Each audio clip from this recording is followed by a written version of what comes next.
Hello, folks from all over. I'm John McCheyne, and I'm a Society Ambassador. And welcome to this virtual tasting. It's so sad we can't all be together in these strange times, but we've done a lot in the last month or so with our virtual pub evenings and our tastings to try and be with you in spirit. Our logo is all together SMWS. This is the best way we can do that now.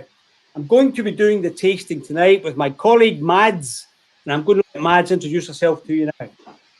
Hey John, how you doing? I'm doing fine. Yeah, we've got a really good night lined up here. We've got 5 beautiful drams to explore, and we've got some special guests as well along the way. And before we do that, though, we're going to talk a bit about the order of the drams that we've got tonight. So over to you for that one, John. Sure. Now, you have a tasting mat that was able to be printed off, but some of you have already told us that your printer was out of cartridges or whatever, and you weren't able to do so. So this is the order. We're going from left to right on the top row, and then left and right on the bottom row.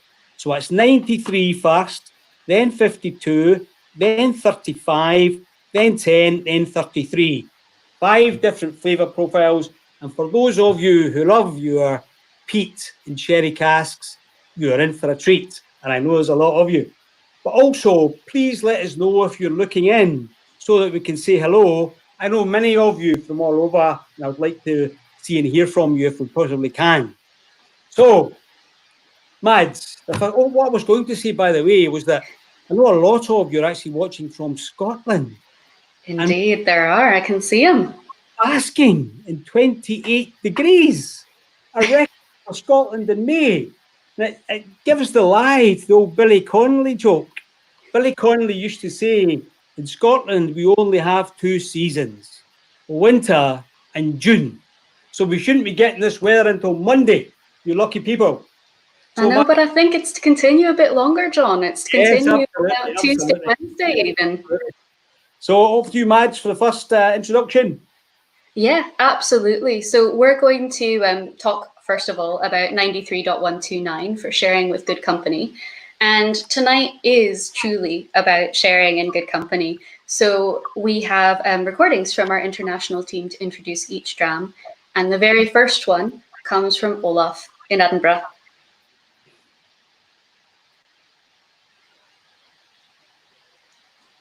Hi, Madeline. Hi, John. I hope the session goes well, but I'm sure it does. What a shame that we couldn't meet up in one of the festivals in May with the 4 big festivals happening. But we have a chance to celebrate online with the rest of the world. So really looking forward to that and celebrating it with society members.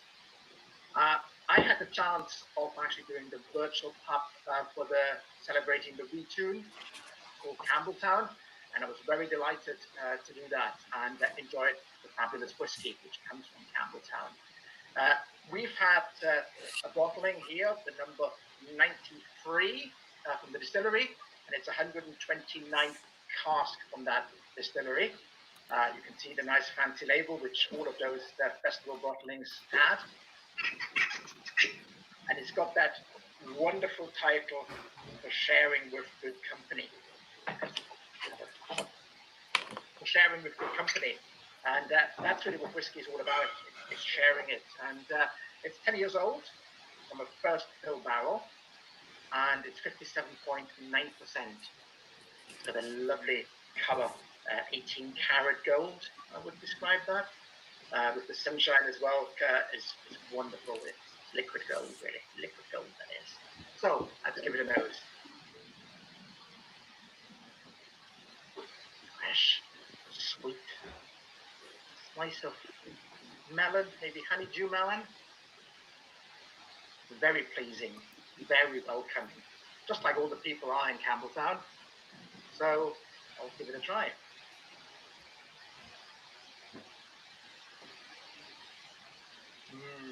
Very sweet again, quite fruity, maybe peaches, a bit of cream, a bit of raspberries, but dare I say, maybe peach melba here. There is a little bit of wood char, a little bit of spice right at the end for me. That certainly doesn't need water. Absolutely delicious. I'm going to be interested what you two make of it. Any Campbeltown character? Anything oily, salty, briny? Not at all. But that is the beauty of single cask whiskey. Now, real shame that we couldn't be together in Campbeltown this year. But actually, my T-shirt didn't make it either for the virtual cup. At the time, the post was too slow. So it says here, I'd rather be in Campbeltown, and how true that is. Enjoy the rest of the evening, you two, and all the people who are watching. And I hope I'm going to see you all again in Flesh and Blood very soon, because don't forget, my name is Olaf, and I do love warm hugs. Blanche. Thank you, Olaf. Olaf's been with the Society a very long time. He's a good friend of mine. He's from Germany. And when he first came over to Scotland and did tastings for us, people would say to him, because of the slight accent, where did he come from? And he would say, I'm from Germany. So, what do you know about Scotch whisky coming from Germany? So he got a bit fed up with that and started to say that this was the accent he picked up was because he was born and raised on Orkney. So now, ever since then, we call him Olaf the Viking. And his shirt is just great as well. We have Whiskey Throttle saying, I agree with this shirt 100%. Yeah, we do too. Well, Mads, you and I were in Campbeltown last year. We were indeed for last year's virtual tasting. Yeah. As Olaf was mentioning there about the single cask, though, one of the things is that the Scotch malt whiskies, we know there's a few people out there who are not members. So let me give you a brief history. We started in 1983, which, if you know the economics of the time, was not a good time to be starting a single cask, single malt business. But our founder, Pip Hills, was a man of great ambition and strength. And now we're in 25 countries around the world.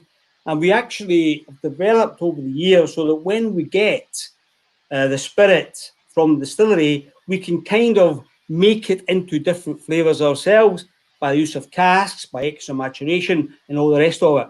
And this is a good example. From this distillery, with the same kind of, well, 2 types of spirit, we've had 5 different flavour profiles quite recently from them. So this one is a sweet and spicy flavour profile. One of the great things about our whiskey is that there's 2 ways to go about tasting it. You either read the tasting note and then taste the whiskey, or taste the whiskey and then look at the tasting note. The second way is a lot more fun because you see what you get from it and then compare the tasting note. If you read the tasting note first, you're liable just to be trying to find the flavours you just read about. So there's no right or wrong about this. Everybody will get something different. I was getting buttered scones and strawberry jam from this whiskey, and I have a huge burst of spice at the back of the throat when I sampled it neat. Certainly, Olaf said he doesn't think it needs water. I don't agree. I think with a little bit of water, it changes it dramatically into very vanilla chocolate flavours at first, and then some cinnamon and ginger at the back. I definitely get that as well, John, like on the nose. For me, it is very much kind of melon and balsamic, and then taste is really more strawberry and creme anglaise. But custard, I think, is what the tasting notes say. Yeah, I think so too. We actually had, I think Olaf mentioned it, we had a meeting, a virtual meeting with the distiller from this distillery last week, and he talked about the maturation and the ocean spray creating a kind of climate where certain flavours would come through. I just don't get any smokiness from this one at all. I don't know whether it, and I think it's mentioned on the tasting note, it's a slight touch of peat. I don't get it. I agree with you on that, John. I really struggled to get the peat, and we have Whiskey Babla here says sweet nose, but harsh, earthy. And I think a lot of us are getting different things. We also have Paolo, definitely prefers it without water, lots of balance, strawberry and cream, neat, which I get as well, actually. That's the trouble, Paolo. You've only got one glass, isn't it? You put a bit of water in it and then prefer that without water, you're a bit stuck. Especially if you've got a whole bottle, then you can drink the rest of it neat. Alan McLaughlin, definitely spicy, got that hot pepper note right in the middle. And we should say as well, if you're looking to catch up on the tasting notes, they've been included in your tasting pack. So you can explore each dram, read about the region, cask type and age on the back. You can explore it, try it yourself, and then see what the tasting panel had to say. It's a great whiskey to have started with. As Mad said, it's for sharing with good company. And that's what the Scotch Malt Whisky Society is really about, you know. We all have different interests in our lives. We lead different lives. We have one interest, which kind of unites us all, and that's our whiskey. Absolutely. I'm getting a bit of nougatine now, the longer it's in the glass as well. Andrea Herman says, I love the spicy little kick to it. And we saw a comment there earlier, tastes like a hot toddy. Might not be hot toddy weather, but I can get it for sure. Yeah, well, I've got a very good recipe for a hot toddy actually, but I'll tell you another time. Contact me on social media or email, and I'll give you my very special recipe for a hot toddy. Okay. There you have it. When I put a bit of water in it, Mads, I'm getting, it's almost like perfume in a dusty warehouse, you know? I'm in a dusty warehouse and there's perfume in the air. I'm also getting a little bit of, potato scones. Potato scones, you know? So there's definitely a cereally note to this. It's unusual, really, bearing in mind very long fermentation, slow distillation. There's a lot of fruit, but some cereally notes still coming through. Yeah, for me, it's almost reminiscent a little bit of Weetabix.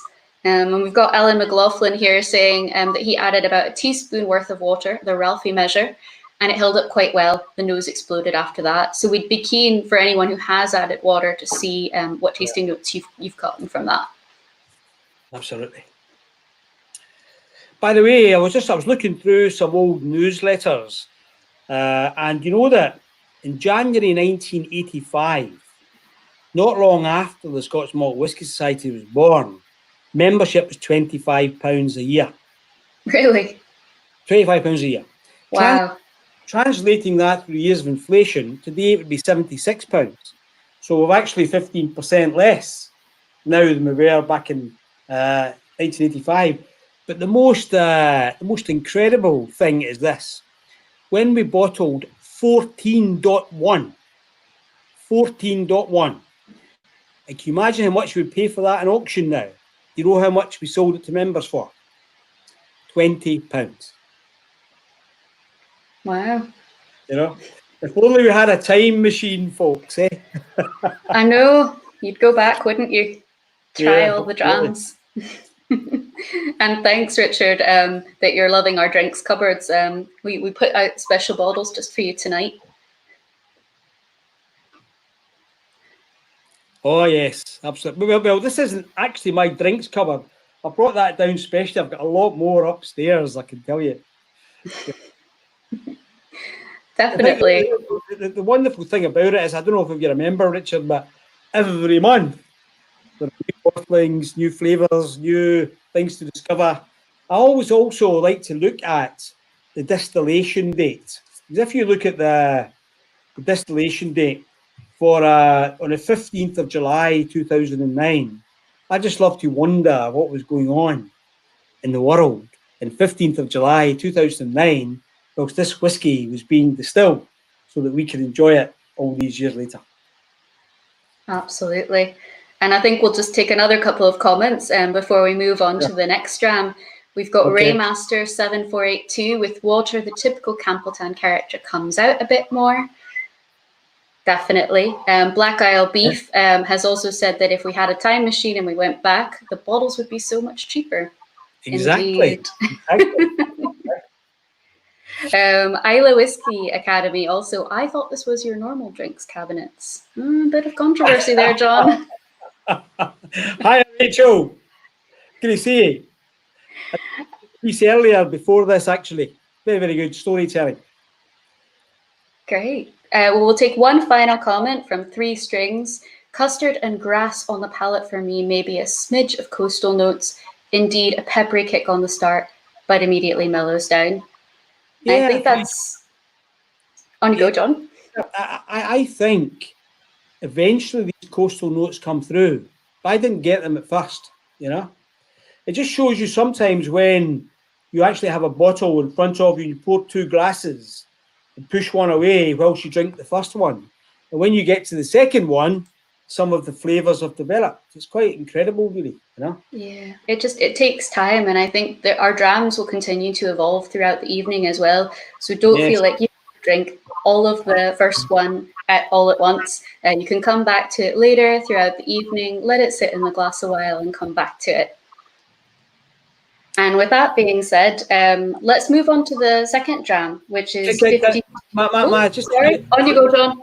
No, Elizabeth just said there about the very first bottle she ever had. Can she tell us what that was? Well, I think we'll have to wait for her to come back on that one. And did I see a quote, something coming up there from John Langley? I don't see it, but I'm sure it'll come through any second. Okay. We did have Verdi Wilson, who just had the dine at home menu, which is live in Edinburgh just now. Know lots of folks are tucking into that tonight, so bon appetit, and I hope you enjoy it. And with that being said, we'll wait for Elizabeth to come back with her first bottle, but we'll move on to the second dram. Which is 52.32, highly entertaining. And we have a very special guest, Mr. Matt Bailey from Australia, introducing that one.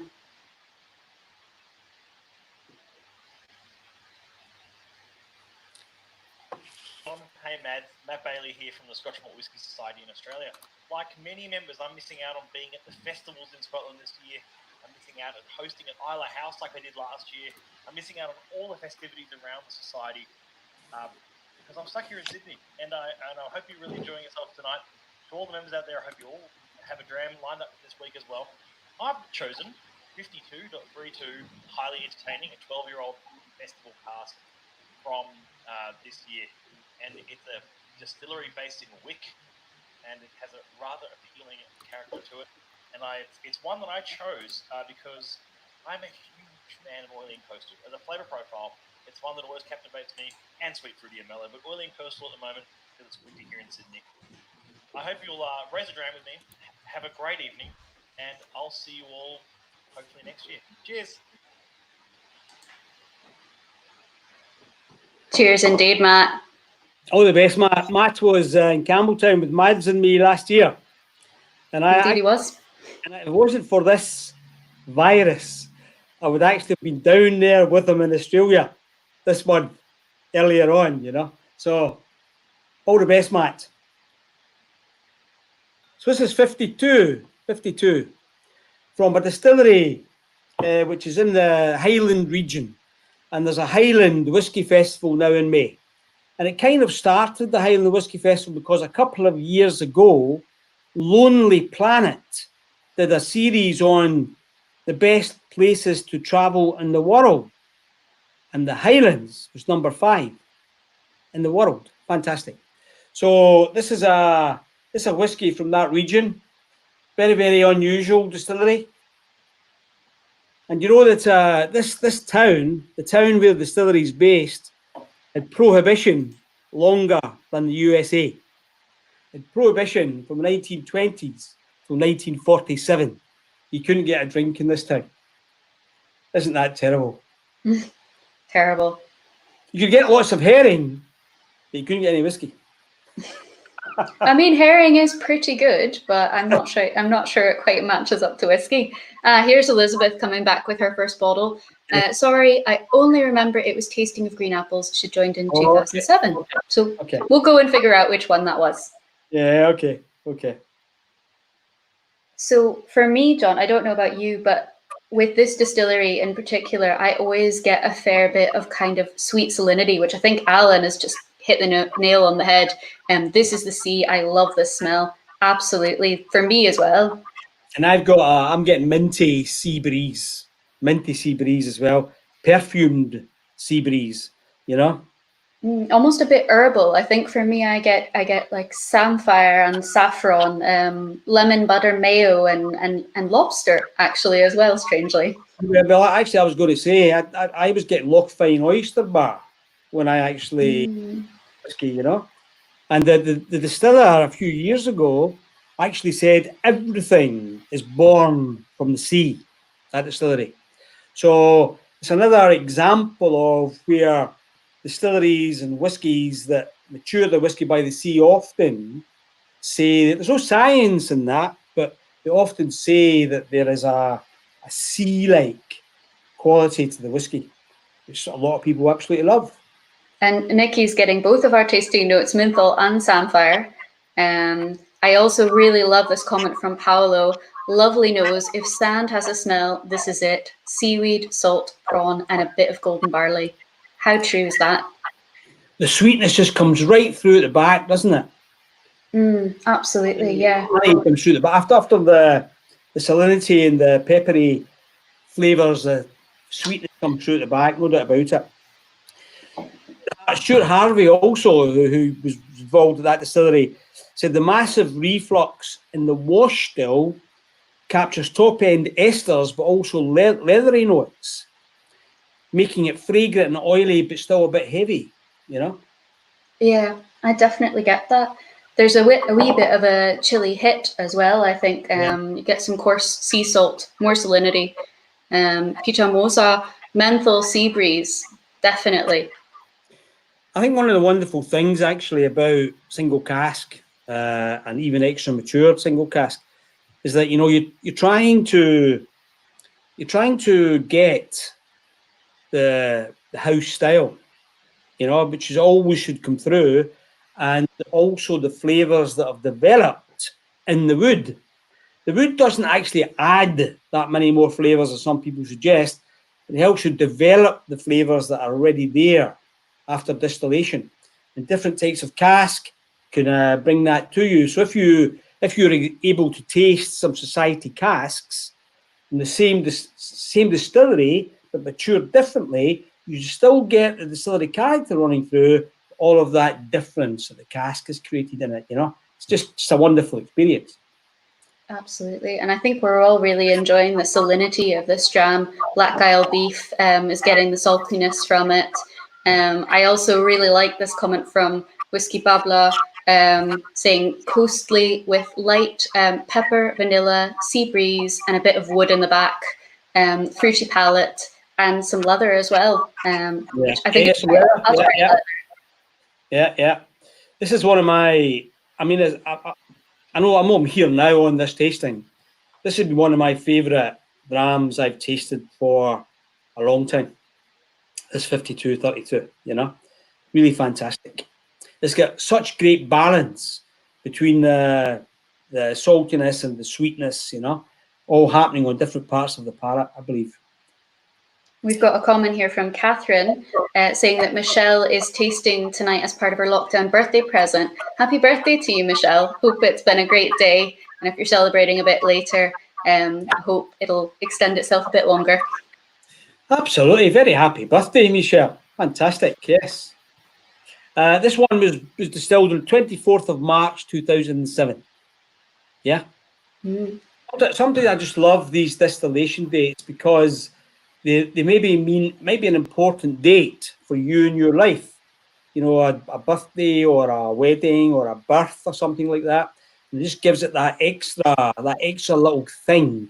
I was in China doing a tasting last year, and I was doing this tasting, and I was aware of a chap in the audience who was, while I was talking, he was flicking madly through this notebook. And it kind of caught my eye, and I asked him what he was doing, and he said, I do lots of tours of distilleries in Scotland, and I keep a note of when I was there, and I write it down, I take my distillery note, and I was there on the day that this whiskey was distilled. How fantastic is that? What That's great. you know? We've And got it was some other only stories. Oh, sorry. 16 years old, 16 years old or something. Fantastic. We've got a great comment here from Richard as well. Richard Brass saying, I have a lot of SMWS bottles, older bottlings. My favourite has to be the 22-year-old Sherried Springbank that me and my best man Sean opened on the morning of my wedding day. And what a memory to have with that dram. Yeah. And that's the other thing, folks, is that what your olfactory system is doing is reminding you personally of things that happened in your life. And that's why some flavours mean so much more to one person than it might mean to someone else. Your olfactory system is in your limbic system in your brain right next to your memory glands. And if you actually think about the moment you're savouring an aroma and a flavour and think about where you are and when it is, that might stay with you and you'll recognise that flavour further down the track. Yeah, got a great comment here from Alan as well. After adding some water, it's like ocean spray hitting you in the face. Seaweed slides a bit more into the background, but still plenty of leather there. That's wow, what an image. Yeah, that's fantastic. That's very poetic, Aaron. Well done. That's what our tasting panel. We'll get you on a tasting panel. And we've got Chris saying he's never seen you in a t-shirt before. Is that true, John? Yes, it was compulsory. It was compulsory. At least they sent me the right size. But by the way, folks, I don't know if you've noticed, but this month in the outturn, we've had a little bit of a theme. We've had spirit animals, and you can do a quiz online to find out which is your spirit animal and what's your flavour profile, best flavour profile. So it's a whole lot of fun. You know, it's good fun, you know. And all of these whiskies are attached to spirit animals. Now, I did the quiz, and I came out as an African elephant, old and dignified profile. And when I said that to Mads, what she said to me? She said, well, at least they got the old right. I'm not sure I did say that, John. But I'll give you some poetic license there. I have to say, my spirit animal was the binturong, which I had to look up because I wasn't familiar with it. And it's the bear cat. So it looks a bit like a kind of a sloth bear cat. And apparently smells quite a bit like buttered popcorn, which I quite enjoy. So it seems accurate to me. Well, my friend, who's a good member of ours in Frankfurt, Nadja, she came out as a bear, and says she's looking forward to giving me a big bear hug when we come out of lockdown. Oh, lovely. There you go. Well, I'd be curious to know if anyone's added water to this dram, and if so, what are your thoughts? Does it need water? Do you maybe wish you hadn't added the water? To tell you what I did, I actually had 2 packs, luckily enough. I think I must have bought one and sent one for this tasting. But I put water in the number 52 and when I was trying them out a few days ago. And I kind of, despite what I said before, I regretted it a little bit. I'm not putting any water in this one tonight. Yeah, and we've got Gianluigi saying that he's Team Cormorant. I don't know that I've said that correctly, but that is the spirit animal that matches this dram. And you're one of the few, Gianluigi, that has gotten the spirit animal. Got Alan saying it holds up well to water. Okay. Yeah. You know? Yeah. I think it's one of those ones you got to be careful with water, as Phil says. It takes some time to figure out what you enjoy with each dram. But just because someone else really enjoys it with water doesn't mean you need to. Everyone tastes and enjoys our whiskies differently. Right. Yeah, absolutely. So how are we doing time-wise? We've got to better move on to the third dram, Mads, do you think? Yeah, I think let's move on to the third one. And our third dram is going to be cask number 35.254, Pure Decadence, and we have Ben Diedrich from the US introducing that one.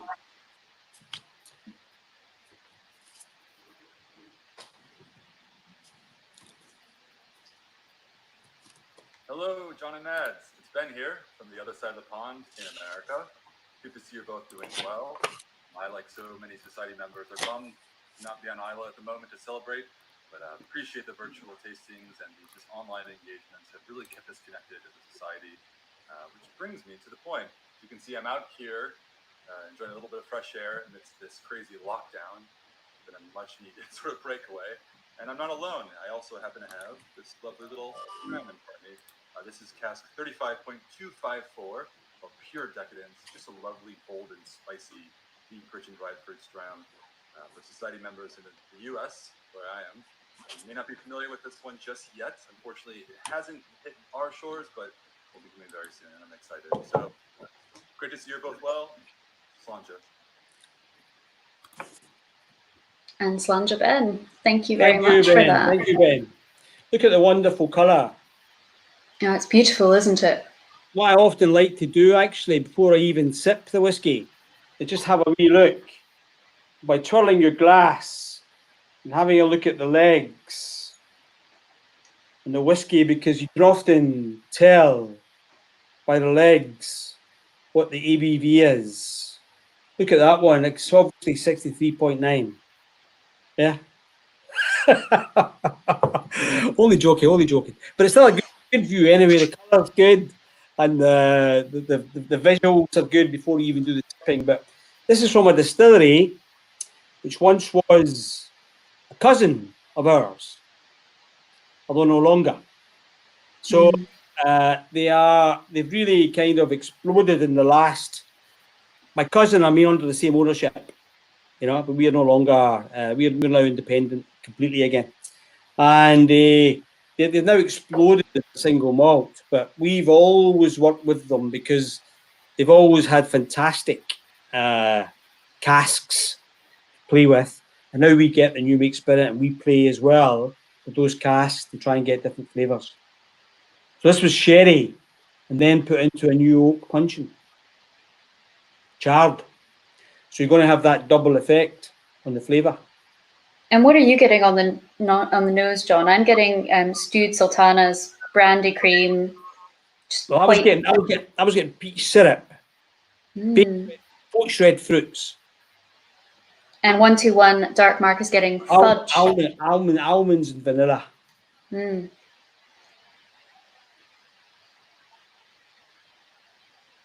on the palate,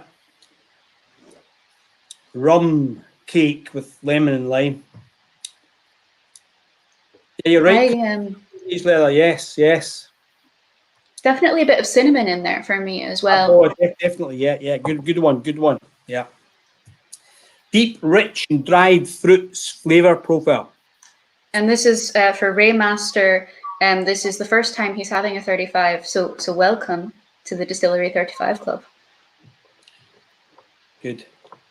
The first time you're having a 35. Good on you, Ray. That must be. I mean, we've had lots of 35s over the years at the Society. So this is the 254th bottle. The very first distillery to get to. We got a wee comment from John Lamond there. Tell the watchers that legs do not indicate quality. Yeah, John Lamond, who's a very big whiskey man, is giving us a very technical description here about legs. I think he misunderstood the point of what I was trying to get over there. But never mind. All the best, John. Now, the very first distillery to reach the 200th cask was number 3. 3.200. So I bought 2. One to put on my shelf, one to drink. Drank both of them. Went back to the side, got another 2. One to put on the shelf, one to drink. Drank both of them. So the Society heard the story, and gave me one as a present. And in fact, I think I sent the previous commenter, John, one as well, a few years ago. But this is number 254 from 35. Absolutely wonderful. We've got an interesting comment here from Richard Brass. Strange one. Knows my gym bag after a brutal Muay Thai training session. Sweat and Thai liniment oil in a good way. And it's a smell he misses since his gym is shut. I don't know that I get the gym bag, but liniment certainly. And I don't know how you would get that in a good way, Richard.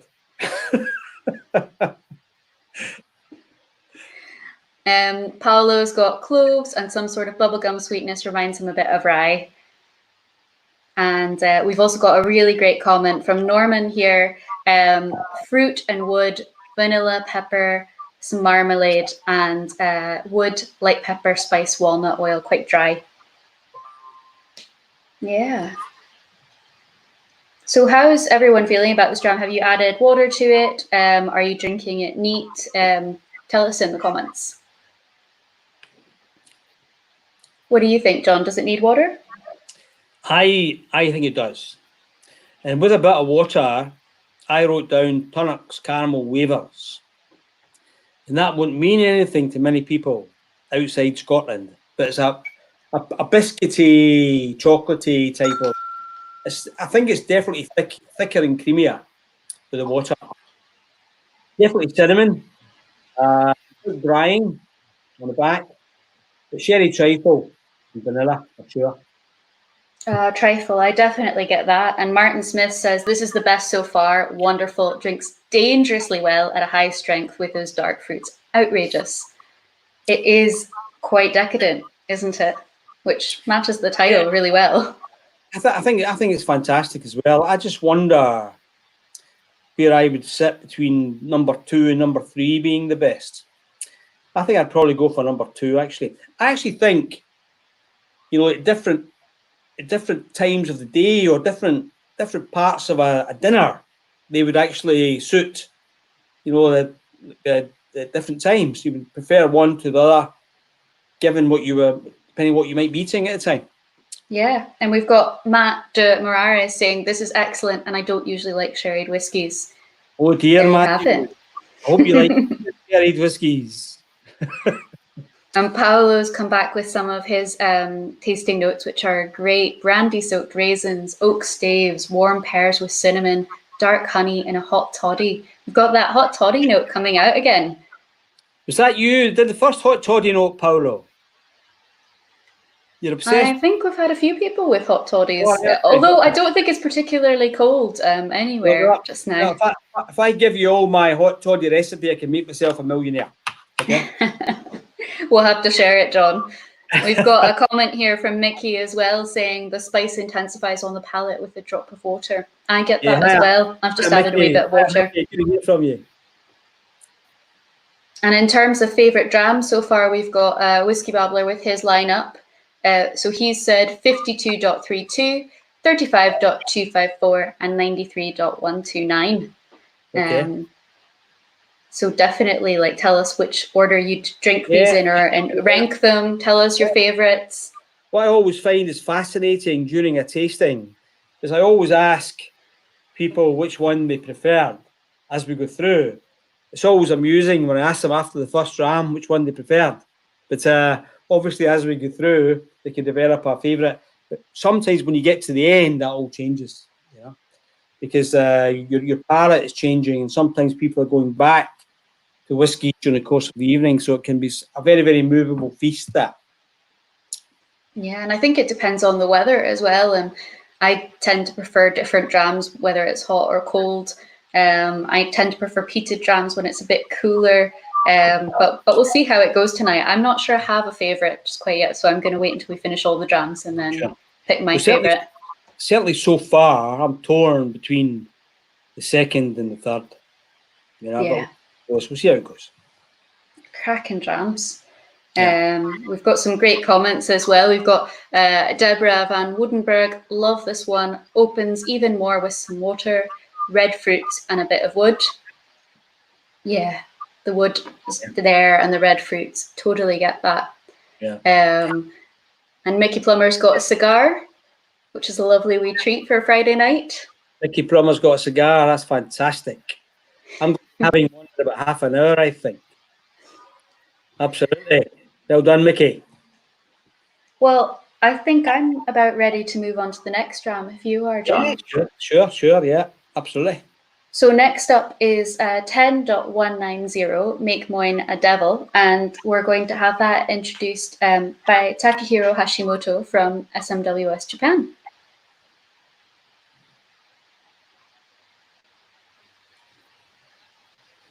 Hi folks, I'm Takahiro, Scotch Malt Whiskey Society Japan branch. It's great to see you, and hope you all well. So we are missing the chance to be the on Ida this year, but it's great. We are able to come together online session around the world and share these sensational brands. In Japan, also have a virtual tasting seminar of Ira Festival Photo on 22nd in this month. So for me, my recommendation is Cask number 10.190. The title name is Take More of Devil. Japanese called Shudo Shio Akumai. It's kind of also sensational, not only the sensational drum is bottle title as well. So let's have an enjoy. Grunge. Well, thank you, Takahiro, for that Thank you, Takahiro. Yes. tasting. I've actually the tastings with Takahiro.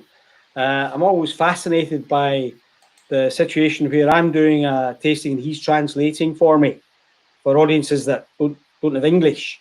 And what I say in 3 minutes, Takahiro says in 10. So I don't know, maybe it's just Japanese extends a little bit more than English, you know. But he's a great lad. We always have good times when we're over there in Japan. And of course, this dram takes us over to Islay, which I'm sure we're all missing this year. Yes. It's beautiful on the nose. I get quite an interesting but maybe weird tasting note on this one. It's ham, and my German friends will know, and Mischbrot for me, which is a type of kind of pumpernickel or rye bread with gherkins, which is just delicious. Yeah, if anybody knows the famous Scottish song called Westering Home, the song in my heart, one I haven't, I've adopted that, and it appears in a lot of their bottlings, you know. Sorry, did I say distillery there? Sorry. Now, if you've done that, I'll say, hi, David Brody, hope you're looking in. But they've very, very long fermentations, but this is it's a peated whiskey, Moynia, and it's managed to get a lot of fruitiness because of the long fermentations as well, balancing over the peat. And Black Isle beef, died and gone to heaven dram. Yeah. Phil Hodge, oh wow, that smells so wonderfully smoky. Yeah, this was isn't it? Oloroso Butt. Okay, so I mean, it just shows how the new make spirit plays with the cask to create this marvelous mix of fruit and smoke, you know, and it's just wonderful. And Three Strings is getting the German rye style bread on the nose too. I know once you smell it, you can't unsmell it. Bob Wenting, smoked fish and rye bread as well. Yeah. See that's the thing about people across the world here. If we say different people have different experiences of aroma and taste in their own countries. So, for example, so Mads and I are living in Scotland, and we're talking about something being fruity. Well, there's 2,000 fruits in the world. So someone in China who says fruity might be talking about something else entirely, you know? So it's why no one should ever be worried about saying what they think they're experiencing in a whiskey. But this is just wonderful. Derek saying it's the best nose of the evening for me so far. And lots of members here saying incredible. Monica, smells and tastes divine, reminds me of the great outdoors and barbecues. Yeah. With big juicy mofo, ripe plums on a barbecue, smoky Islay whiskey to wash it down with a wee bit of salty water to take the edge off. There's definitely tannins in there, and that's walnuts, you know. It's just nutty on the finish, absolutely, yeah. And also the youngest whiskey of tonight, which I found quite surprising when I was nosing and tasting. Mark Lindsay noses and tastes way beyond 6 years. Yeah. Age is not necessarily a marker of quality, really. Which is why we're fortunate to be able to bottle casks when we think they are ready. The tasting panel thinks they are ready, you know? Absolutely. I mean, we would have been on Islay this time just now, and it is. I know I was there last year, and I'm really missing it. Even though it was only my first time there last year, I'm missing it. So we have our online members room, and we've really tried to capture that there. So make sure you take a look. We've got articles and podcasts and links to our virtual pub sessions, which you can rewatch. So make sure you check it out. We had a virtual pub night last week with Rachel McNeil from the Islay Whisky Academy and Jim McCheyne on it, you know. And both of these characters are always good to listen to, you know. So if you haven't seen it yet, tune in, get it. Lovely. We've got a great comment as well from Alan. This doesn't just smell of leather, but it's like biting into the arm of an old-fashioned leather couch. Okay. What an image! What an image! You're definitely on a leather day, Alan, aren't you? Sometimes that happens to me. Every whiskey I drink in the course of a tasting, I get something similar in each one. Goodness knows why that happens, you know. And what did you think about this one, John? Did you think it needed water, or did you add water to it? I did add water when I tasted through the week, and I thought it was like eating a wee chunk of peat, you know. Very smoky hay from a fire somewhere on a distant hill, you know. Great comment from Gary there. This whiskey must be aging in dog years. That. I think there's a good bit of oiliness in there and almost a medicinal quality as well that I really enjoy in a peated dram. Well, Mads, I was kind of trying to get that. I have to be honest with you. When I put water in it, I was getting, first of all, very burnt, sweet flavours, you know, and very deep smoky, as opposed to peaty. As opposed to the peaty medicinal flavours, I was getting more smoky than peaty. So, yeah, it's going to affect each of us differently, you know. So RWM 1561. It's getting smoked ham on this one. Reminds me of passing the ham cures on my way to school a long time ago. Okay. Yeah, I was getting pork chops as well earlier, you know. So definitely some meatiness in that. For sure. Oh, what a dram though. Whiskey Babbler, yes, agree. Water makes it like eating the peat. Another great visual image there. Yeah. Has anybody ever eaten a bit of peat? I mean, I haven't, but I can imagine what it must be like, you know. And I remember I once described a whiskey, it was a grain whiskey. I described the finish as like licking a vinyl record. And someone said to me, John, when did you lick a vinyl record? I said, I've never licked a vinyl record, but that's what I imagine it would be like. They said, well, which band was it on the record? I'll tell you something else. A funny story about the tasting panel. So on the tasting panel, the chairman are always trying to get more out of the panel in terms of what, tell us more. So I'm on a tasting panel, and Ewan, our spirits manager, was the chairman. And I said to him, it's like leather in an old car. And he said, very good, John. What's the model of the car? And it's not as daft as it seems, because what he was trying to get at was, do I have a memory of something which I could bring out and would make for a more interesting tasting note? And it just so happens that my brother-in-law has a 1953 Rolls Royce. And that's what I was thinking of. So it just shows you, you know, when you think you've got something, just work at it a little bit, you know, develop it, you know, take it a little bit further, and before you know it, you'll be writing tasting notes like our panel. Indeed. And I can see in the meantime, we've also had a wee dare from Richard Brass saying that he double dog dares us to eat a bit of peat on camera tonight. I'm not sure that's going to be possible. Neither one of us has any peat, but watch the space. I haven't got any peat. In fact, we actually used to have a supply of peat to our tastings, a little bit of a display thing, you know. But if I do have any left, it's way out in the garage now. Ain't going out to get it, I tell you.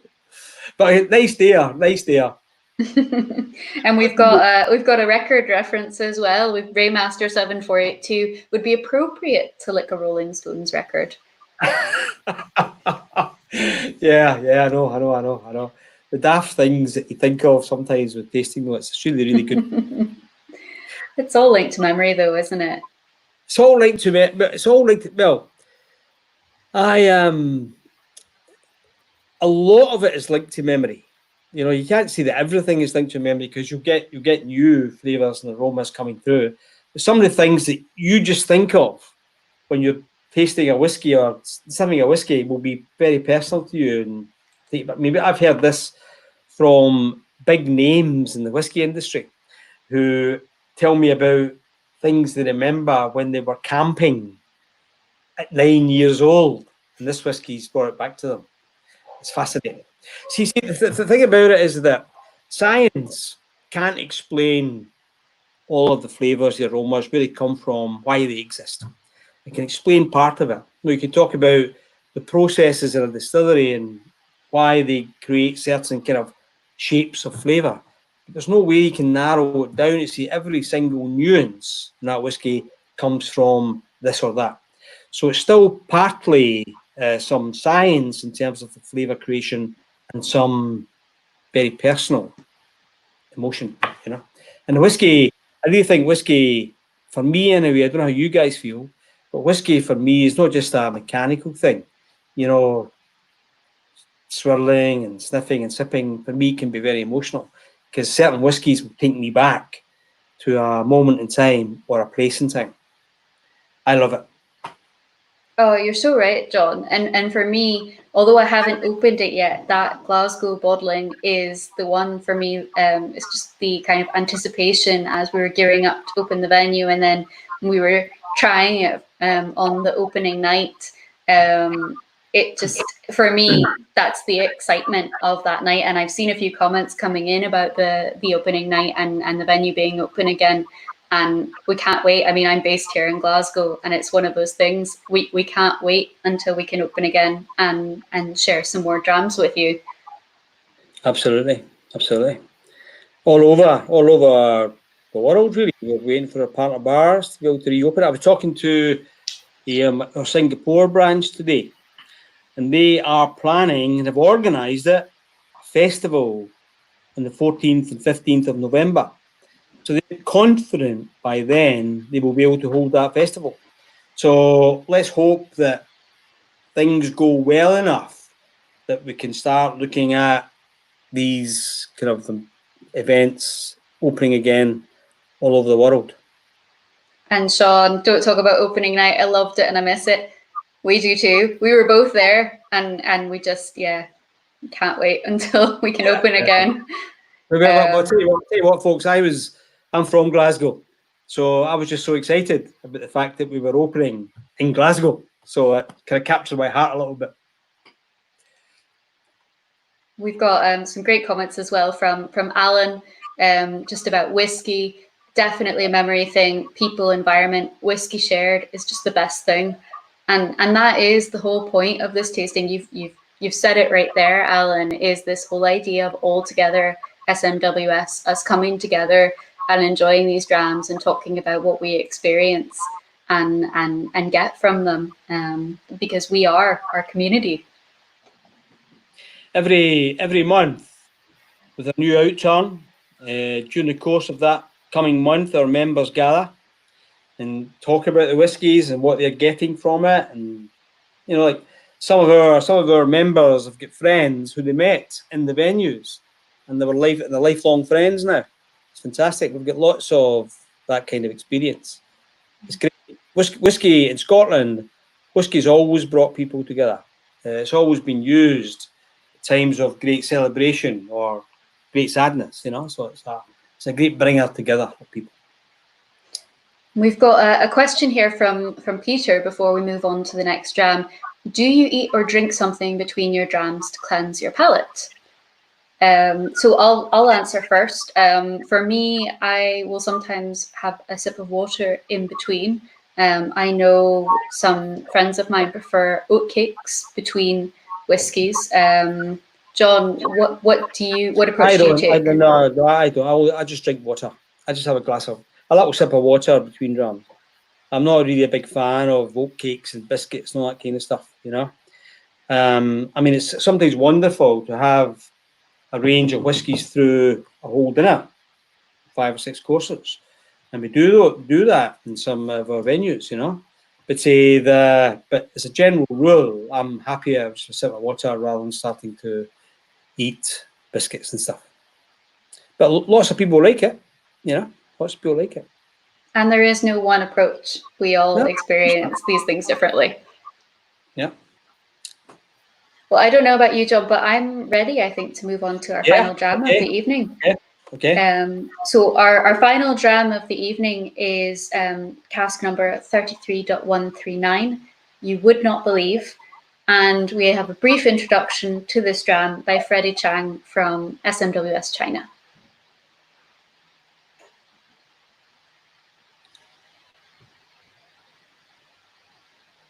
Number 33.139.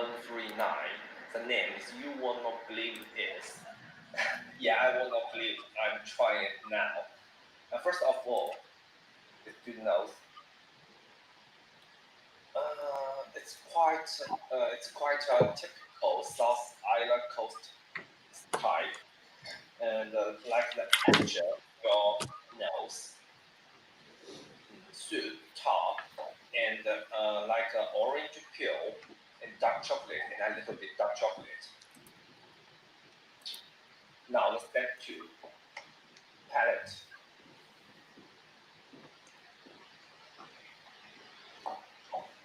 First of all, I would like to say it's like a blooming in your mouth. Blooming what? Like the mottle oil and the dark chocolate. That's delicious to everybody from SMWS China team. Like the gem called You Will Not Believe. But you should believe the space and the distance won't be the problem. We can share the altogether unique everywhere and everywhere. Sloan to God and enjoy our moment. Thank you all. Thank you, Freddie. Lovely chat. An unbelievable dram, he said. So I think we're going to have to nose this one and see what we get. Now, this distillery was our other cousin in a previous life.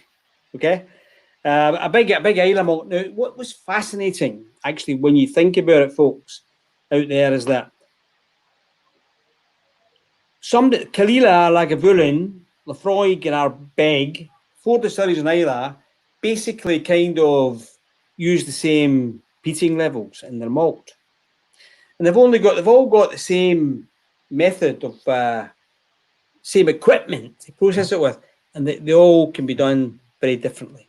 And it's a fantastic feature of Scotch whisky distilleries that tweaks it. But there was a manager of a distillery on Islay told me just a few years ago that every distillery has 1,000 quirks. So within that process that we understand, little different things will happen that will give you a different result. Now, this particular distillery has purifiers. Now, the purifiers are going to create the fruitiness on top of the peat, you know. And let's see if we can get that here, you know. Look at the colour, by the way. Yeah. Beautiful, absolutely beautiful. And we've got a great tasting note actually here from Nikki. Growing up on a Perthshire farm, the nose is passing the cowbar in the height of summer. Sweet grass mixed with salt and a big chunk of sweat. Great one, Nikki. Well done. Well done. For me, I really get a lot of kind of Angelica root out of this one on the nose. It's almost like kind of raiding an old pharmacy with lots of herbal notes in there. Cough syrup as well. I'm definitely getting seaweed, the rock pools. The hint of that dark chocolate coming through. Sean Richmond's getting sesame oil on the nose, which now tell you that what, you say, I get it. I tell you what, I was getting salted popcorn with iron brew. Now, I don't know how many of you know what iron brew is, but that's what I was getting, a very Scottish thing. You know that Scotland is the only country in the world where Coke is sold as a soft drink, but it's not the top selling soft drink. Iron brew is the top selling soft drink in Scotland. Catherine Tomlinson, too much for me, but a total result for my husband who is now drinking mine. I would say that's a good result for both of you. But yeah, John Lamond, look at that, eh? What does that tell you? Eh? And we've got Alan saying licorice all sorts with dark chocolate and chili. Yeah, good one. I was getting walnut loaf as well. Nice wee comment from Stuart as well. Thanks, Mads and John. Can't wait to see you back in Queen Street once the lockdown is over and the venues reopen. Oh, Stuart, I look forward to the day. Bobby Stewart, Iron Brew is a great shout. But the thing is anyone getting any medicinal in this? I don't get any medicinal. And yet there's a distillery along the road from it where you'd expect medicinal, you know? I get a wee bit of medicinal, but I also I thought the tasting note as well was quite apt for our American friends. It talks about birch beer and sarsaparilla syrups, and for me, on trying it, I totally got those things and wondered why I hadn't picked up on it in the first place.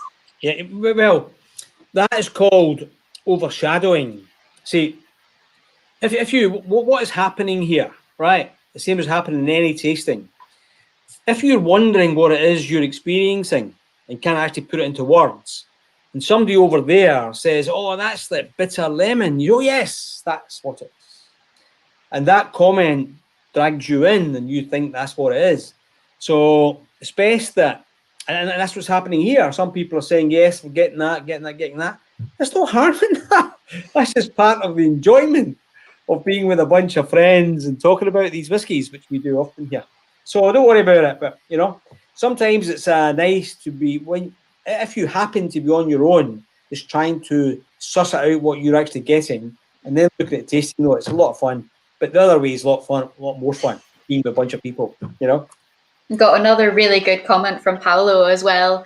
Licorice, bushberries, and hay. I shouldn't say peat, but well, there's proper amount of it. Nuts, plumes, spiced rum, soaked apricots, pork ribs coming from nowhere. Wow.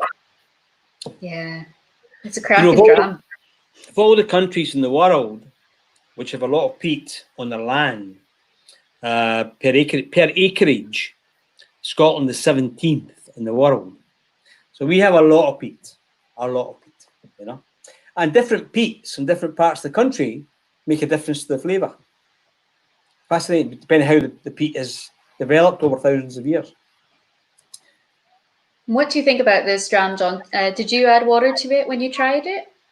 I did. And when I added water, I was getting like burnt orange cake. I was getting burning oak. I was getting rum-fired steaks. You know, that kind of rich, burnt type of flavour coming through. I mean, I don't think adding the water changed the character of the whiskey that much, you know. So the strength, what's the strength again? The strength was 61.3. So, you know, you think maybe a little bit of water in that, but I don't think it actually changed the character of that. Maybe I put enough water in. Yeah. I think sometimes it enhances it, sometimes it kind of becomes a bit of a shapeshifter. We've got a good comment here from Andreas Stein. Dutch funky licorice on a barbecue stick together with Vegemite on a salty barbecue ham. Absolutely mesmerising. Brilliant. Yeah, absolutely. I think we've got candidates for the tasting panel on this thing. Some of the comments have been fantastic. We've got a good one from Phil as well. Adding water took away a bit of the bite at the end, but otherwise didn't change it too much. Sure. So I think we've all tried all 5 drams now. So I'd be curious to know which ones are everyone's favourites. And if you're watching this back after the fact, please do drop us a note in the comments below and tell us which ones were your favourites. Absolutely, because I actually think this has been one of the most spectacular tastings that I've been involved in, certainly for a while, and I would find it really difficult. You know. And you know, oh dear, yes, fantastic drums. You know. I have to say, I think for me so far it's the 10.190. Is it? But they'll continue to change, and I'll continue to kind of come back to them. Greg Milne saying 35.254 by a mile. What's interesting, because I wouldn't have thought any of them would be better by well, for me anyway, for sure. 93, saying there. Any others coming up with that? Bobby Stewart, 35, 33, 52, 10, 93. Okay. It's very interesting, actually, how that 35 is being so well received, because normally when we have the peated sherry ones, they come through, you know, like, you know, but it just shows that because this is a more international audience, then the tastes, the parts are different. That's fascinating, that, actually, you know. Yeah, and I have to give a shout out actually to all of our SMWS colleagues across Europe who've worked really, really hard on bringing this spirit animal theme to life. Thank you so much for all the hard work that you do. I just think we now have a wonderful community right across the world. You know, it's fantastic. You know, I mean, Mads and I have been on team meetings in the last few weeks, and there's been ambassadors from all over the world. You know, it's absolutely brilliant. And what we're learning is about the cultures and the people and the taste preferences of people in those countries, so we can adapt that to know which bottlings they need to get and that kind of thing, you know. And what whiskey we make for different territories. We've got some more comments coming in with favourites. Magna Muller, even if I am a peat-loving Swede, I must put 35 as the first dram and 52 as the second. Magni, that's amazing. A Scandinavian putting the peat second. That's a bit of a first, actually, Magna.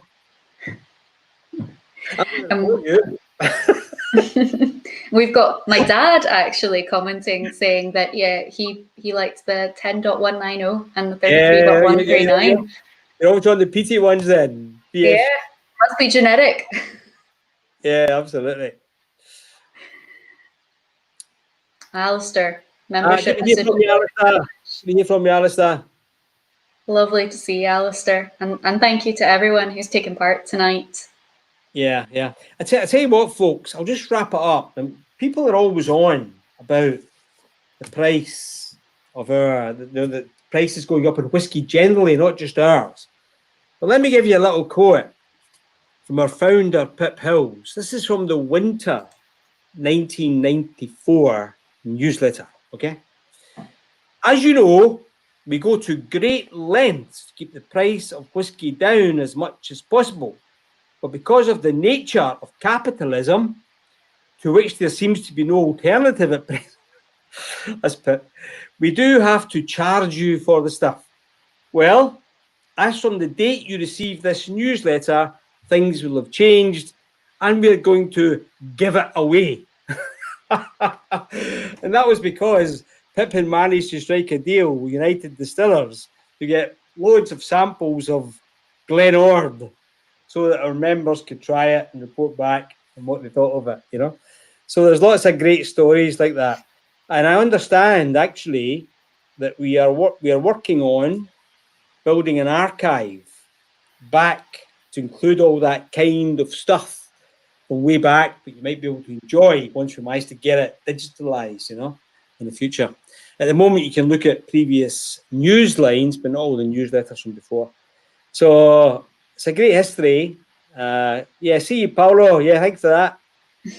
You want to say bye-bye, Mads, and I've got a wee toast to finish? Yeah, absolutely. So just one more thing before we wrap up, and that is that our July virtual tasting will be on sale from mid-June. June one's unfortunately sold out, but we will have the July one coming shortly, so watch this space. And in the meantime, thank you so much to everyone who's tuned in, and a big thank you as well to the Edinburgh team for all of their hard work. Richard, who's produced the live stream tonight, and Helen and Laura and all of our colleagues at SMWS Edinburgh, and all of our members. We really couldn't do what we do without you. So thank you so much. Back to you, John. Well done, Mads. I'm going to say goodbye with a toast from Robert Burns, okay? Robert Burns said, I drink to the health of another, and the other I drink to is he, in the hope that he drinks to another, and the other he drinks to is me. Slanger. Slanger, John. Thank you, Mads. Thanks, John.